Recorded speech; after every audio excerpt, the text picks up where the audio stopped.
Good day sa inyo mga boss. Ang customer natin ngayon, 2003 Honda Accord na meron ng 300,000 miles. Ngayon ipapakita ko sa inyo ang itsura ng oil after 10,000 miles. Regular customer ko pala to sa oil change. Nandito siya every 10,000 miles or every 2 months. Malayo din kasi ang biyahe niya. Meron pala akong isang customer din. Every 10,000 din kami nag-oil change. Yun naman, Toyota Corolla na meron ng 500,000 miles.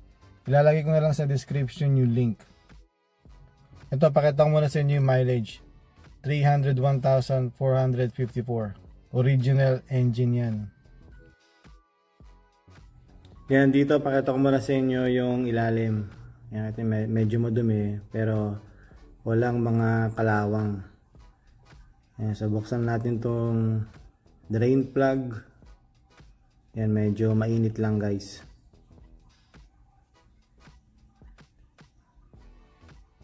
Ayan, so yan. Yan ang kulay ng oil ng 10,000 miles. Yan, so hindi naman siya ganun kaitim. Marami akong may ino-oil change na 5,000. Halos ganito rin ang kulay. Dito makikita nyo yung tunay na kulay guys. Ayan, tingnan nyo. Yan ang tunay na kulay na 10,000 miles. So yan, hindi ko kayo ini-encourage o sinasuggest na mag-change oil lang every 10,000 miles.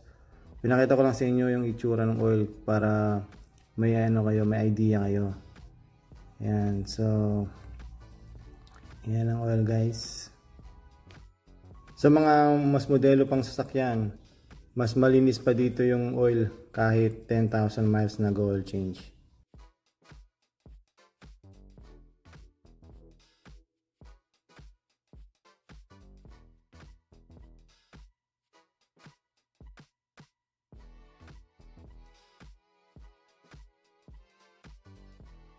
Pakita ko ulit sa inyo itong mileage, 301. So babalik siya ng 311,000 miles 400.